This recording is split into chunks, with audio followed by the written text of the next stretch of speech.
So we are now joined by 6 of the best trainers in the industry, 3 of whom are amazing human beings, 2 are mediocre, and 1 you wouldn't want to introduce to your mother. But I will let you guys decide which is which, because I am going to be going around asking these guys 6 questions. They will have 60 seconds each to answer, to share their thoughts on the world. These questions have come from members within my Facebook group, or there is one of my own I put in there as well. So if you want to get your questions in, get in the Facebook group. And yes, some of them have seen the questions. Some, Chris, have elected not to see the questions. And I don't know whether that's wise or not, but either way, we will find out. But as always, or at least as in the first episode, I'm starting off with a bonus question that nobody has seen. And I wanted to ask this specifically because it hasn't been the most fun of months. So let's start off with something a bit more positive.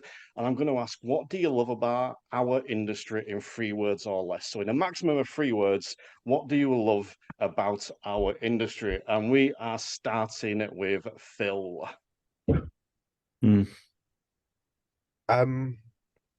Changing people's lives.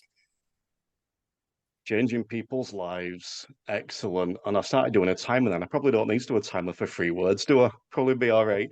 So let's move on to Neil. What do you love about the industry in 3 words or less? It is gaining satisfaction.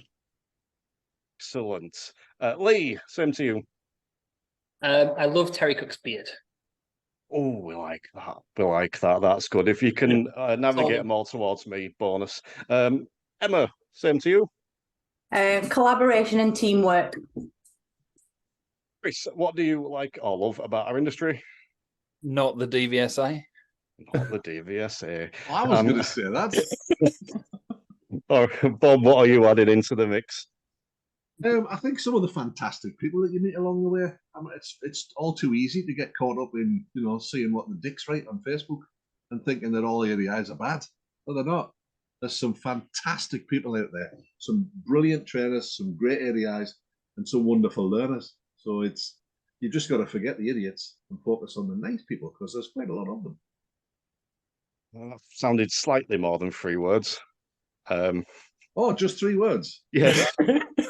I love everybody. But well, on that note, do you know what my 3 words are? All you guys. That's what I love about the industry. So we'll go with that. So let's go to the yeah, and also just on that note, because I should mention it, don't be a dick. No need for it. Minimum standards. Anything above that is a bonus. So question number 1, and this was submitted by my lovely premium member, Les Hopkinson. Should ADIs be more involved teaching the theory?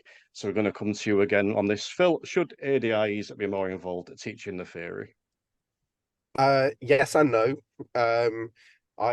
I think every ADI should have obviously a certain basic level of knowledge for the theory and be using on-road situations to help learners with their theory, but I don't think necessarily every ADI should be having to do like specific theory sessions. Fair enough, if you want to, that's fine, but I don't think it's necessarily that everybody should have to, because there are some wonderful theory experts, some of them in the room, who you can send your pupils to.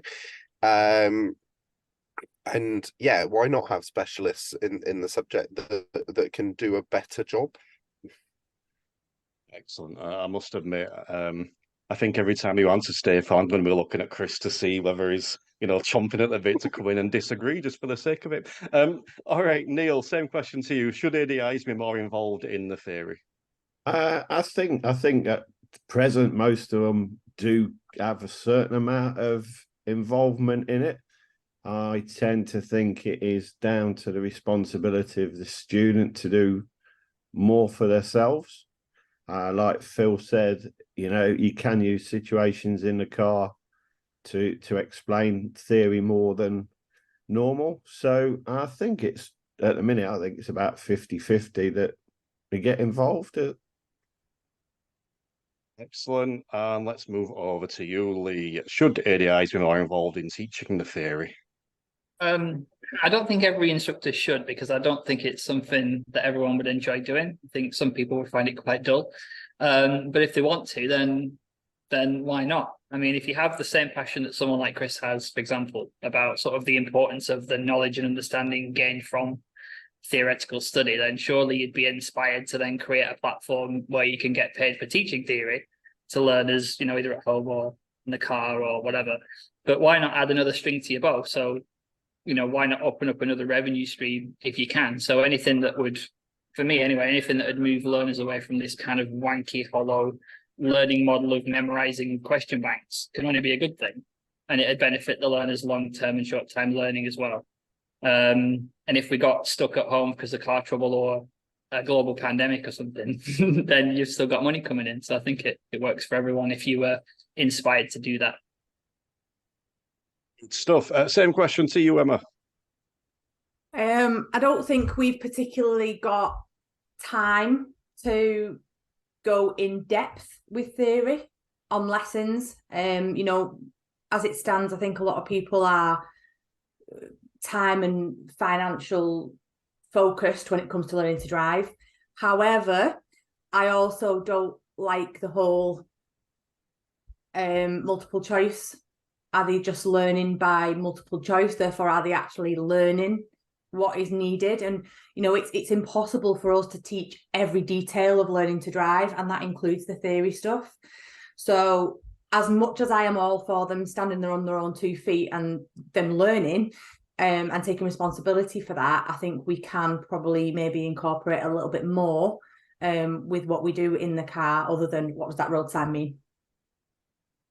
And Chris, should ADIs be more involved in the theory? No, if they don't want to, as it stands at the moment, at least. But we should make the theory so that they can, and so that the answer is yes. But at the moment, no, because it's not relevant. A lot of it, it's technical. People, it's not because they don't know it; it's because it's badly written. So there's lots of factors at the moment that until we get a decent theory test and we improve things, you know, I think it's irrelevant. I'd be happy if they got rid of it, except that I'd be out of a job. So, you know, outside of that, if we can get a theory test that is worth the paper that's written on, and worth the effort, if it's not making people safer, what's the point? So, you know, it's just a cost. It's just a hoop to jump through. So from the point of view of instructors being involved, I want it to get to the point where the answer is yes, 100%. Everybody should. Hang on, first one today. That's good. Okay, so we're going to come over to you, Bob. Same question. I think every ADI should be able to teach theory. And I think we kind of touched on it, I think, on the last one. We don't get assessed on our driving or our theory knowledge. And when I'm sat in the back observing lessons and I hear learners ask reasonable questions, I see ADIs that have got no idea what the law is. I'll ask the question, what does the highway code say? And they don't know. How can you not know the highway code? You should be an expert practitioner of the highway code. So I think we should be tested on it. You know, perhaps every other standards check could be theory and driving, because I see some really poor driving from ADIs, really poor. When they're demonstrating stuff, you think, oh my God. I see trainers trying to execute stuff, and I think, you know, they're attempting to use role play. Well, we'll not get into that, but the first role, if you're going to use role play, the first role you have to learn is the error-free drive. And I don't think many ADIs can do that. Two bang on. I'm impressed with these. Okay, so the second question, and this came from friend of the show, Hev Field, who asked the question, or rephrased his question slightly. So, should CPD be made compulsory? And what CPD could APIs be doing?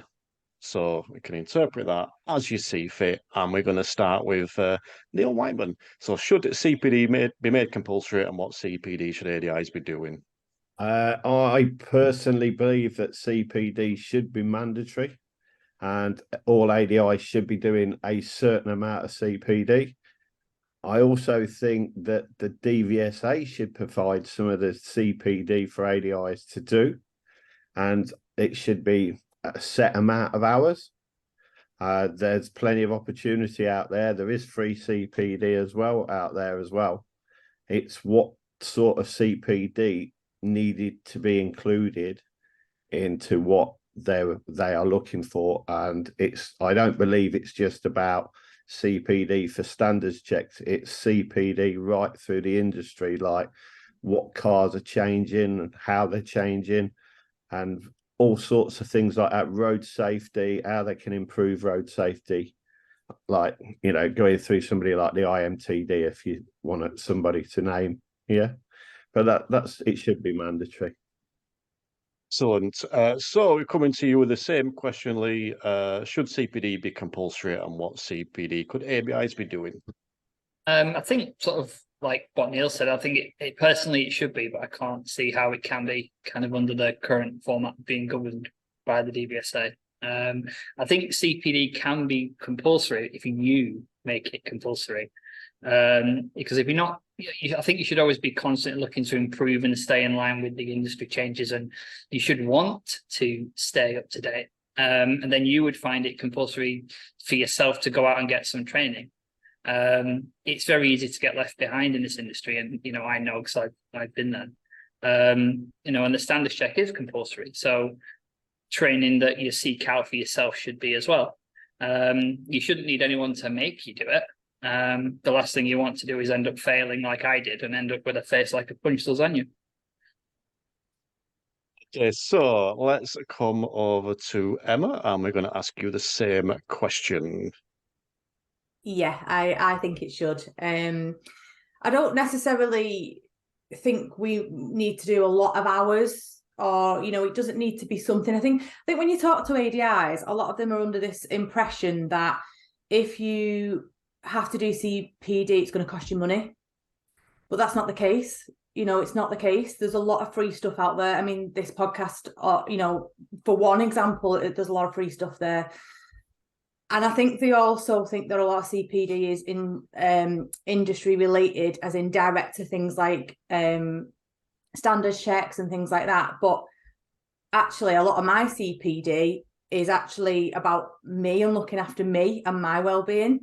Because if I don't do that, I'm not doing my job well either. So, you know, a lot of my CPD comes from well-being. And that relates back to me doing a good job at work. Excellent. And it's probably worth me making a note now, because I've done something here that I get annoyed when other people do, which is just using the acronym and not saying what the acronym is. CPD, Continuous Personal / Professional Development.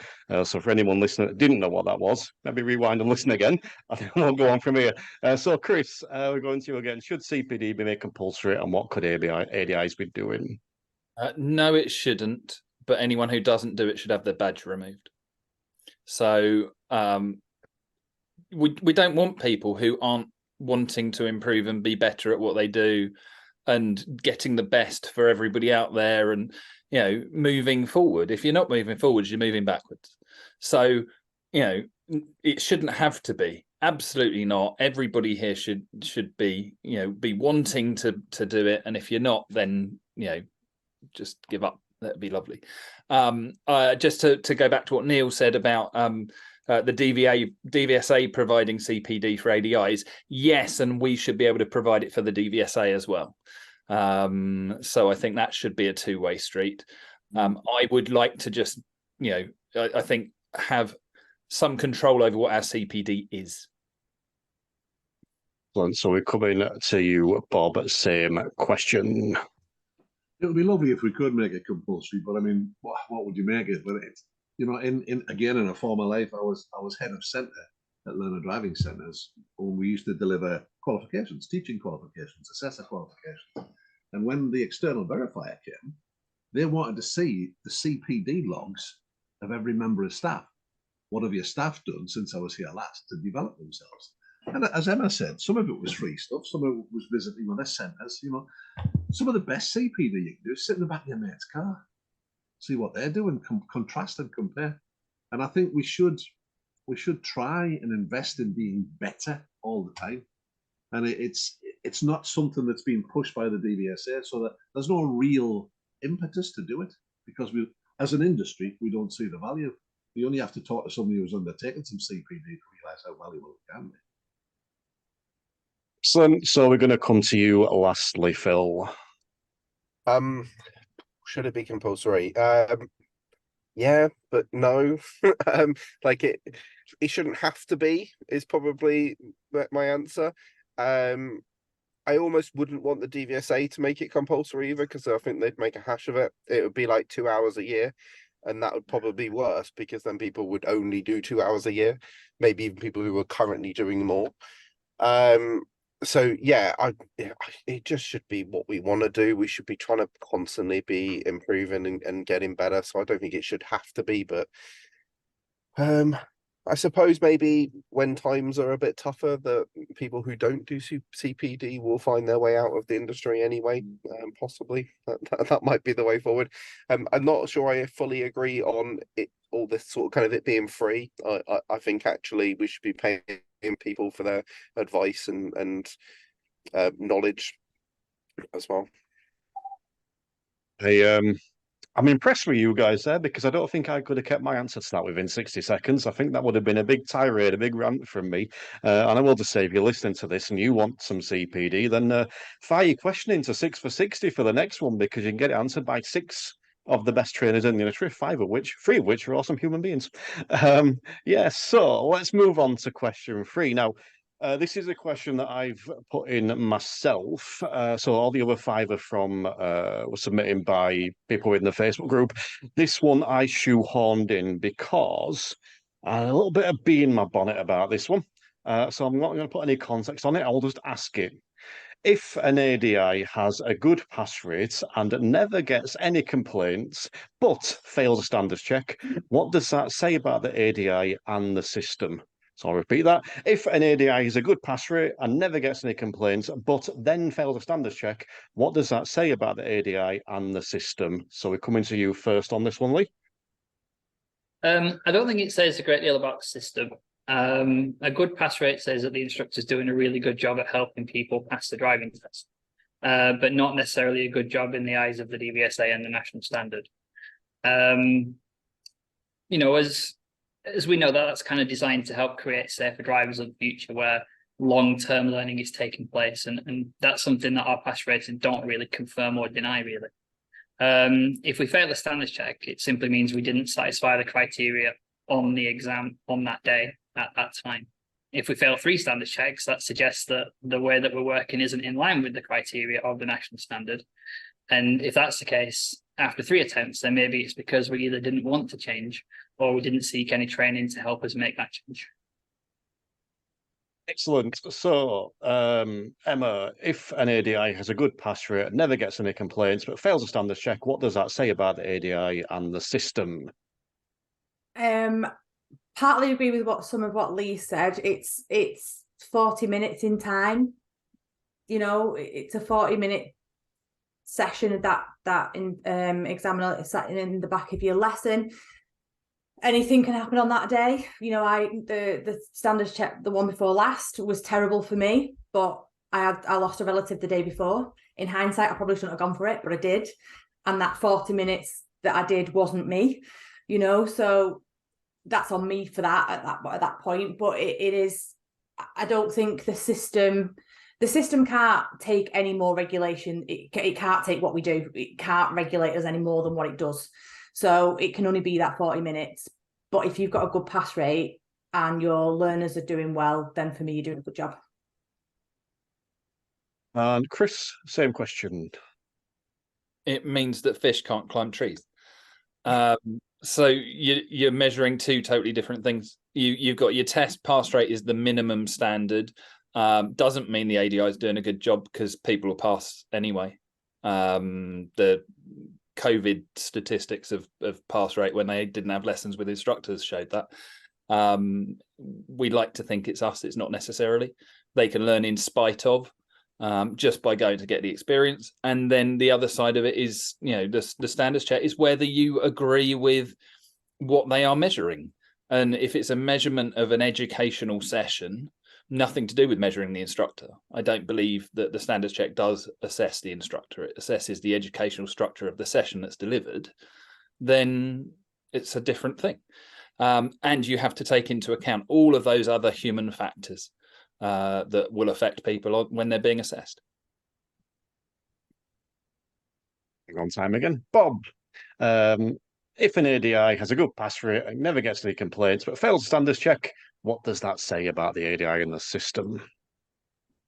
It says that the ADI possibly doesn't understand the assessment that's being applied against them. The vast majority of trainers that I speak to, never mind ADIs, have not read the national standard for driver and rider training. And what that standard is asking us to do is to help the learner learn in an effective way, i.e. not be lectured at, not told what to do, but helped to discover stuff.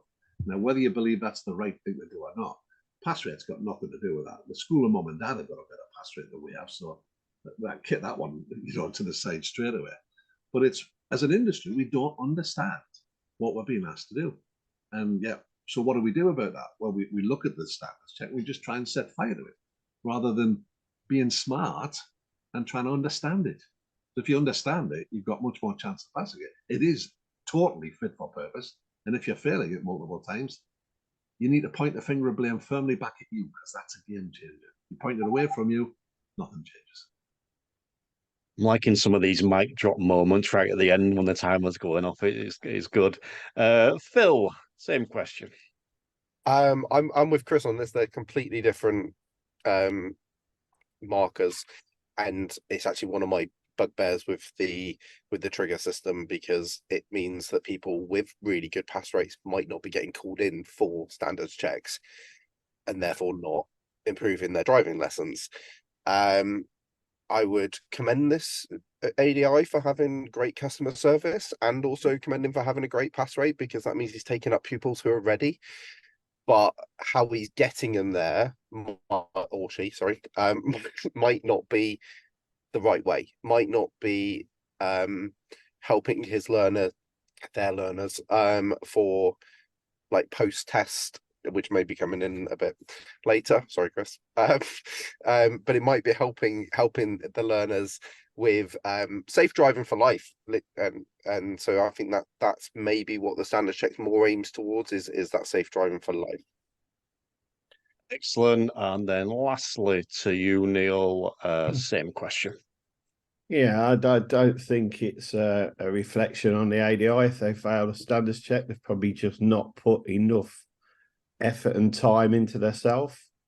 They've probably not looked at the national standards and took the time to probably understand it a little bit more. Like Bob said, not a lot of trainers or ADIs do understand the national standards that much. So the good pass rate, never been asked for my pass rate, so why does that really matter?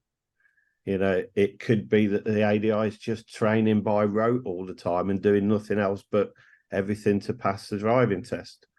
So I don't really think it does matter. It's all about the ADI investing more time in himself to make himself better. Excellent. And I spent the entirety of those saying, Terry, you are the host. Terry, you are the host. Do not intervene. Do not interject. Okay, question number 4. What would you say to ADIs or PDIs about the lesson theme section on the ADI 1 marking sheet? And that question comes from Alex Jones. So what would you say to ADIs or PDIs about the lesson theme section on the ADI 1 marking sheet? And that is to Emma to begin with. What I normally say to PDIs mainly at the moment is the lesson theme isn't about us. It's not up to us to determine what the lesson theme is. That's the examiner's job. He'll figure that out. I think a lot of ADIs and PDIs get bogged down with maybe some of them coming from the old sort of check test way, where it was very focused on the topic as opposed to the learner. That they need to figure out which box they're going to tick there. Am I doing junctions? Am I doing roundabouts? Actually, it's got nothing to do with that. That's just there for the examiner. Excellent. So we're going to go to Chris. What would you say to ADIs or PDIs about the lesson theme section on the ADI 1 marking sheet? What Emma said. So yeah, nothing to do with us. It's really useful. It's good to have it on there. I don't think we should have a list of things I think having, it just a slightly more, well, they've got the syllabus, haven't they? They've got the ready to pass syllabus. Stick that on there instead, so that those things are there. Because from a management reports perspective, it's going to be useful. There'll be feedback from that. Whether they communicate that well with us or not, we'll wait and see. But I think, yes, it's really good because it will help us see where there are potentially problems, or it kind of limits things like doing maneuvers or whatever it might be. But from our perspective, just do what's right for the pupil. And actually forget the theme and pick the skill, focus on the skill, and you're going to get better results anyway. Welcome to you next, Bob. Same question. Yeah, I think it's nothing to do with us. In fact, I'd rather it wasn't on the form. We're in the realm of developing knowledge, understanding, or skills. So that theme has got nothing to do with that. Because what tends to happen is people think, it used to happen on the old test. Somebody was doing a turn in the road on the old test, and the clutch control went pear-shaped. They would keep ploughing on with turning the road because that was the lesson put there, rather than isolating the clutch and fixing that. So we need to focus on development of skills, knowledge, and understanding. So I wish it wasn't on the form. And I always say to my PDIs, that bit there, nothing to do with you, for office use only. Excellent. So we're going to come to you, Phil. What would you say to ADIs or PDIs about the lesson theme section on the ADI 1 marking sheet? Yeah, I'm just going to mirror everyone else's comments. It's none of your business. So, yeah, it's basically data collection for the DVSA, really, isn't it? What they do with that, I don't know. But yeah, it's none of your business. Absolutely agree. You should be teaching skills, not topics. So you'll let and let the examiner work out what it happened to be, and if he can't, they'll put it in the other box anyway. I don't know what this lesson was about, but it was really good. Yeah, none of your business is my answer. Good stuff. Neil, same question.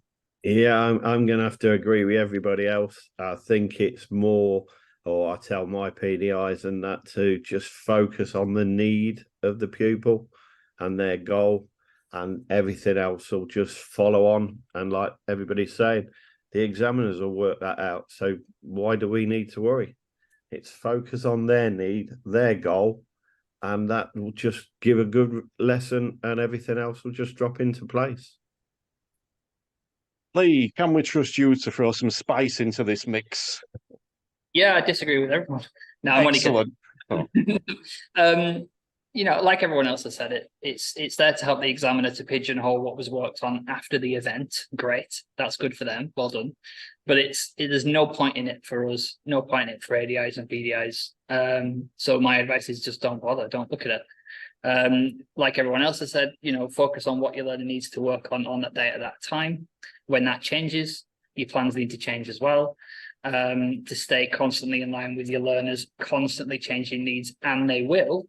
So focus on that, focus on planning to change the plan, not something that you pick from a list in a box. And why are people still doing that?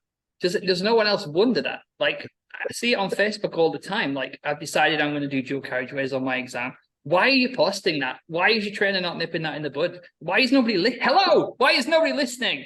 It just drives me mad. You for throwing some spices in the mix, Lee. Much appreciated. A little note of that. Yes, the comments to those posts always amuse me greatly, especially when you get to number 72 of them. You have a trainer. That's the most comment that I see. It's going to change question number 5 to no. All right, so we're going to a bit more road safety now. Something slightly different. This one is from Susan Bates, who asks, what are your thoughts on graduated driving licenses? So, Chris, you're up first in this one. What are your thoughts on graduated driving licenses? I always start with define graduated driving license, because I don't think anyone's on the same page. I think everyone's got a different perspective of it. They work everywhere else in the world. They're a really good thing. We should definitely have them of some kind. But do I trust them not to balls it up? Probably not. it'll be watered down to the to some kind of pointless level of activity, or it will be over red tape regulated and cause problems, not solutions. And it won't be the human factors that get addressed, which is a massive issue. And if you want to know more about what I think, then check out DIA's Motor Mouth, and we had a good chat about graduated driving licenses on there. I heard that's a really good podcast. Yeah. You said we had a really good chat on there. I believe that Cowley and the other chap, was it Sean Hellman, had a really good chat. Well, someone else sat in the background and didn't get asked many questions, if I recall correctly. Bob, graduating licenses. It's a great idea. Allow people to progress as they gain experience and knowledge. But it's they did it with motorbikes. They tried all ways with that, because lots of people were dying on motorbikes, so they decided they would make people just ride 125s instead of 250s. And within 6 months, Yamaha developed the 125 that does 100 miles an hour. So you're always going to have these little things that it would require a lot of work, and I don't know who would monitor it. Can we trust the DVSA with that? No. So it's a tricky one. I think insurance does a better job of that than anything else at the minute, because it's too expensive to insure a really fast car. I don't know what the answer is, but it would be useful to limit horsepower in the first couple of years potentially. But I think the better solution is to just help them to become better decision makers, so less of them do stupid shit. Doing less stupid is always good advice, I think. So we're going to come to you next, Phil, and feel free to chuck in a plug for the XL podcast, because I think that's coming back soon. So, that was more about the fact that how you love to call things podcasts when they're not podcasts. I forgot what the question was now. Graduated license.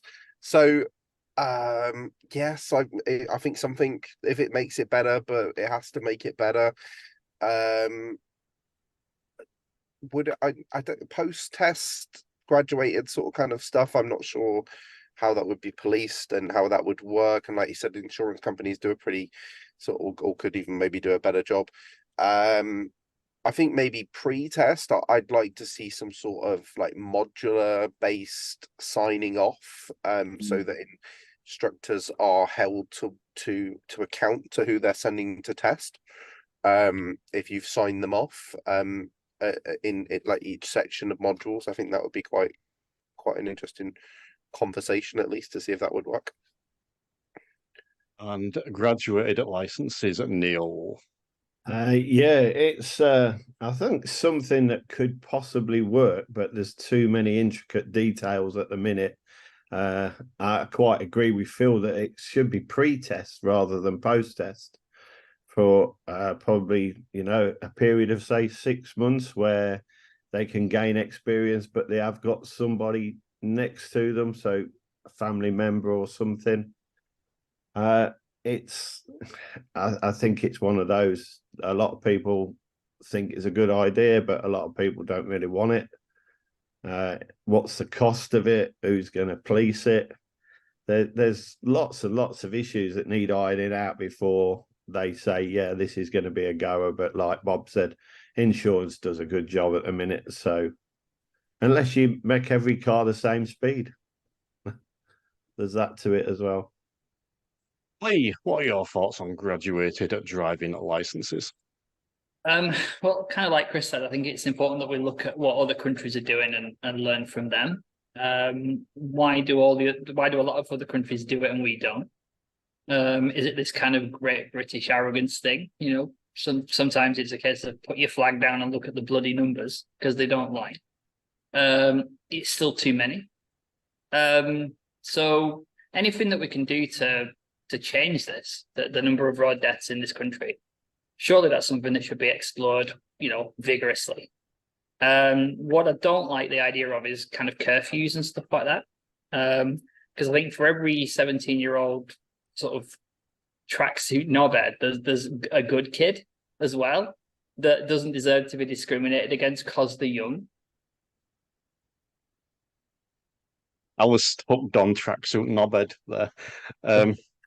Emma, when you were 17, were you a tracksuit knobhead or were you a good kid? Probably a little bit of both.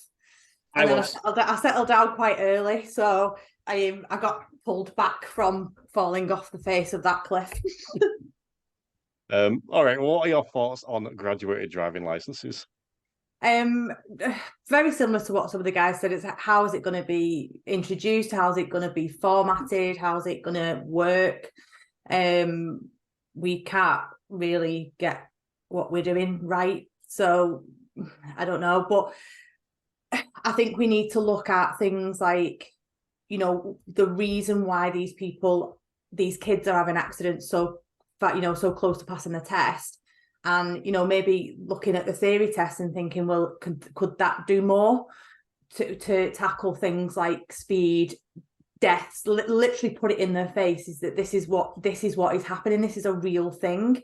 You know, there's a lot of people that will disagree with like things like speed awareness courses, but there's a lot of people who go on those and actually have their eyes opened and going, wow, this is actually, you know, this is really important.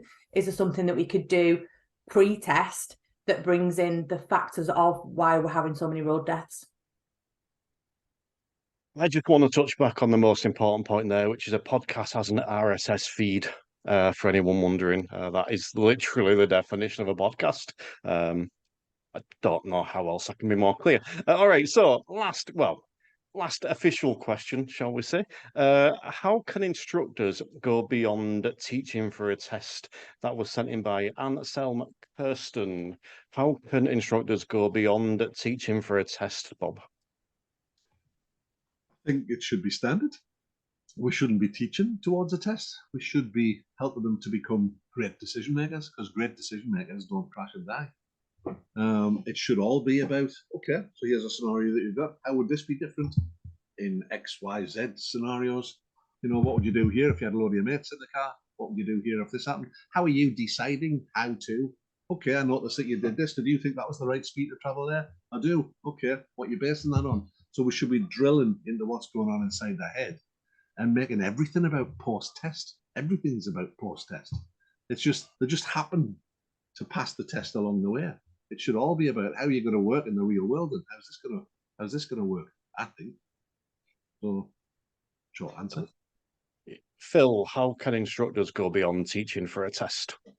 I would fully mirror that. I think throughout all of your sessions, whatever you're teaching, conversations should be obviously that they need the skill to do the task, but also how would this be different at night? How would this be different if it was raining? How would this be different if you had two mates in the back of the car? I think it's also important when you have those conversations is to come up with solutions to them. So what would you do if one of your mates refused to put his seatbelt on? How would you handle that? How would that conversation go? Like, have a conversation so that they have a solution in mind when those situations come up. So I think there's definitely all those conversations. I'd also add you can do stuff like I do car park lessons where we don't park, but we just drive around car parks. Get them to do fuel, trips to work, go see a mechanic, do some tire changes, talk about insurance. So all of the stuff that they're going to have to know after the test. Well, same question. Yeah, it's all post-test or should be post-test related. A lot, like Phil says, doing lots of different things rather than just driving lessons. You know, taking them to really, really dangerous junctions and putting them in and saying, so how would you deal with this? What sort of things do you need? How are you going to think about it? What's going to happen if you make the wrong decision? Even if that's just stood by the side of the road at that dangerous junction, getting them to think about it. A lot of instructors, I think, just teach rote, so it's not really improving anything other than passing the driving test. But if we aim everything at post-test and the way they're going to deal with other things, it's got to be more beneficial to not only the learner, but everybody else around them. Good stuff. So coming to you again, Lee, how can instructors go beyond teaching for a test? Well, like a lot of people have said already, it should be about driving in the real world. And it's often not, because we're scared of the standard check and we're thinking about them that test data all the time. So our mind is focused on the test, but to me, it's kind of a mindset. So if you should choose to have that mindset of putting safe drivers on our roads, that is your job. That's what you should be thinking about every single day. And then choose to trust in the process. So you won't need to worry about your test results if you're doing a really good job. So it's kind of a mindset, make your next learner a thinker, not a robot that just follows and like we've said, like learning by rote and stuff, challenge their thinking, stimulate their thought process constantly, help them to think like you think. Because they think about the test and it's not about the test. Stop it. If you get them to think how you think, you can do that and you can change how they think. And it's about risk and consequence in the outside world. And Emma, what are your thoughts? My first bit of advice would be, who am I in the car with? And why are they in the car with me? Why are they there? What are they learning for? What's the purpose of being with me? Is it because they're gonna be commuting? Are they going to be seeing Granny at the seaside and they live in the city? What is the driving? What's going to be the main purpose of driving, and work with that as much as possible, and build the other stuff around that. For me, this is about finding out who the individual is, not just what they're going to be doing post-test, but who are they? Like, how do they tick? What is the stressors? What are the things that's going to make them tip over the edge? Figuring that stuff out, and then figuring out, well, how are you going to deal with that if that happens when you're driving a car? Figure out who they are as a person can really help to develop. And I think if people are looking for somewhere to go for information, I would do the Hermes report on GDE matrix. I wish that this 660 had been about when I was becoming an instructor, because this would be a really useful resource. Chris, let's see if we can continue along the theme of being a useful resource as you tell us how instructors can go beyond teaching for a test. One of the things is to focus on the test. So actually have a session where you just do that and you answer all their questions. So you get rid of the bloody questions. You can focus on the other stuff. So I think so often we try not to, some instructors are trying not to, and end up causing that as a problem. It's okay to focus on the test if it's relevant at that point, because you're dealing with their nerves and their confidence and their anxieties. I think one of the options would be scrap the test, but we can't do that. So scrap the test area, don't go there, teach them in a place that's totally different, and then take them to the test in the place they've never been before. And if you're achieving that well, you're going to be getting it right. And I also think that we're causing some of that problem by saying post-test, because that's still got a test focus. We need to focus on the bigger picture of driving and safety and risk. Excellent. The Instructor Podcast Season 6 returns on the 29th of October, and I'm considering introducing this timer as a regular feature just for the guests. They could make it fun. All right, so does anyone want an additional 60 seconds to follow up on any of those comments or retort anything anyone else has said? Yeah. If I may, I think it's Right. we shy away. We shy away from this idea of safe driving for life thing because we think it's going to take too long. It's Phil's talked about the stuff that he gets his learners to do, but I'll bet that it doesn't take him any longer to do that than it'll take the average ADI to get them ready for test, because we're dealing with modern training and learning environments. So learning happens at a ridiculously fast rate. So you can add this other stuff in, and you're not going to be faced with, oh, I don't want to do all of that because it's going to cost me more money, because it's not. Anyone else wants to chip in? And we got Chris. So yeah, go for it. I think following on from what Bob said and what Phil was saying, is no one complains about the extras when you go to a hotel if they're nice and you like them and you see a benefit in them. So make sure that what you're delivering is really good, and they won't complain. The only time they'll complain is if they don't think it's worth it, or if they don't think they're getting anything out of it. Well, then don't deliver that crap. Deliver the good stuff. You know, deliver the stuff that's relevant to them. As Emma was saying, know who's in the car with you, know what they want and need, and focus on that. Because if they've got kids of their own and you're delivering car seat safety in the car and you're talking about how to keep the kids entertained on a long journey, they're going to love it. It's great. And it doesn't necessarily have to be an extra. It could be during, because you don't have to sit there in silence. You can actually talk to the person sat next to you. It's great. This 6 for 60 episode is a bonus. It's an extra. So hopefully people are liking this and not complaining about it. Although I kind of think if they complain about this, that could, you know, weed out some of the less favourable people. You guys want to chip in with anything? Do you want 6 seconds or are you ready to move on? Or all good. So before we come on to the final question that I haven't told you about, I just want to give a quick mention for everyone listening or watching potentially that on the 8th of October, I think I've got that date right, that is the Intelligent Instructor and ADI NJC Expo. If you are down there, make sure you hop along to watch the Instructor podcast being recorded live. We are joined by Sophie Thompson. We're going to talk about mindfulness and self-care and all kinds of wonderful stuff. I'm trying to convince her at the minute to play her ukulele on stage, but we'll see if that happens or not. I'm also trying to get her to record a new theme tune for the show using that, but we'll see. But we are in the process of creating this little special gift for you. So anyone that comes along to watch it being recorded live will get a very nice little present. It's not a mug this time that I forgot to give out last time, Chris. That's why there's so many in the background. But a nice little treat for you all there. I have no idea what time we're on yet, because as far as I'm aware, about 80% of people have been told, and I haven't. So I can't tell you what time, but come along and I'm sure you'll stumble across us somewhere. So I'm going to finish up just by asking everybody else the last question, which is where can people find you and what is special about what you offer or what you do? So Chris, in 60 seconds, where can people find you and what is special about what you offer or what you do? At the Expo 130 in the PDI area.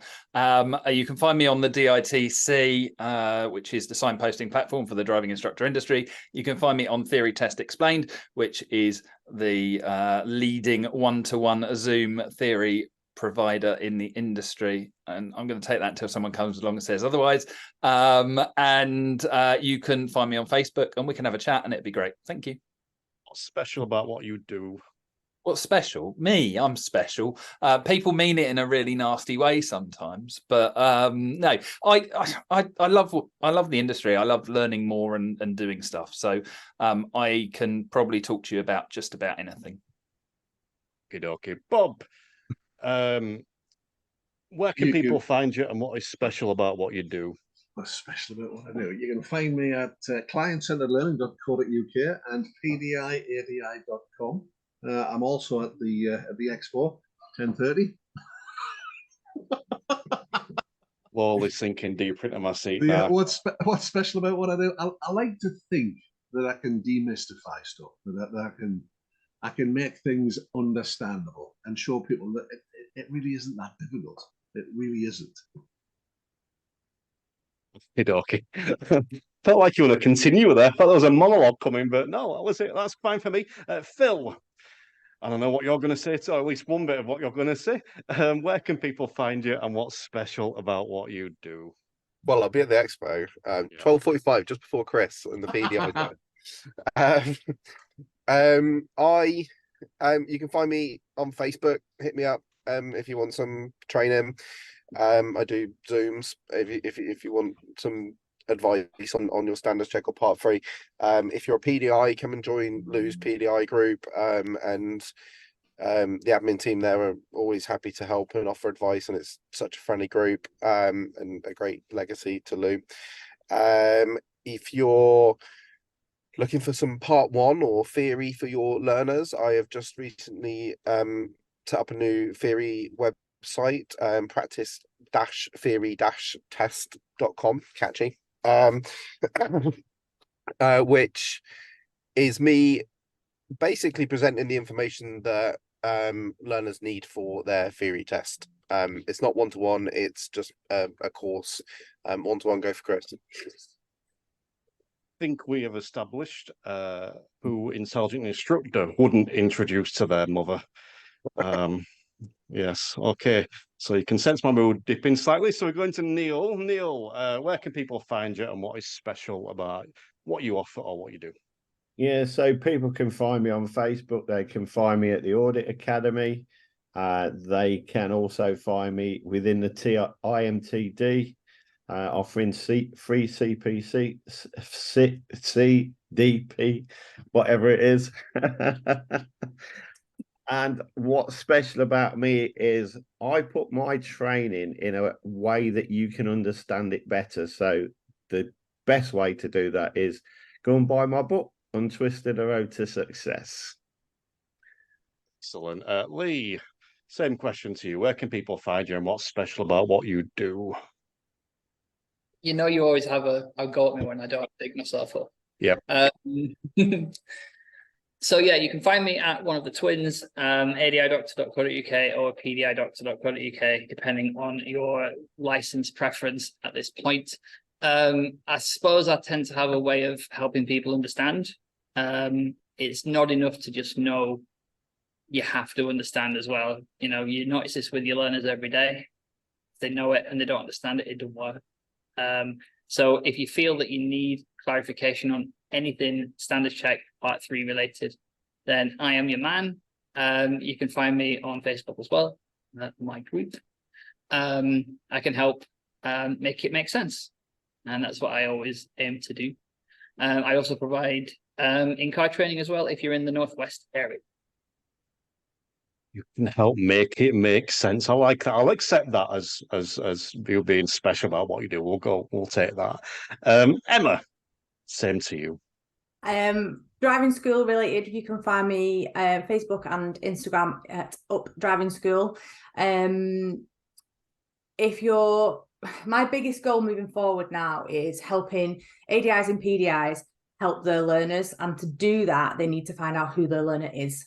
That's my biggest goals going forward. And I am the author of the Learner Driver Logbook, and that is going to be the goal, because that book helps your learner figure out who they are, what they're learning for, what motivates them, what drives them, and when things are going to hit the fan, what are they going to do and how are they going to develop that. It allows them to figure these things out so that, you know, hopefully when we're not there anymore, they're going to be able to do that and develop. But I also run a freedom holistics and coaching business. And that's all about ADIs, PDIs, and anybody to find who they are. Because if you don't know who you are, you can't help anybody else. Yeah, so special announcement before we go any further, because I don't think we've agreed this, so if I haven't, then this will be getting edited. Webinar number 2, which is in January, first announcement of the guest, Emma Cottington. Will be on the webinar number 2. I'm not going to announce the others till later on. Yeah, but there you go. We might as well say it now because she's here. So that's what's special about you. Yeah, we'll go with that. Okay, cool. So thank you guys for joining me. It's been a pleasure as always. I'm off to sulk in a corner for a bit.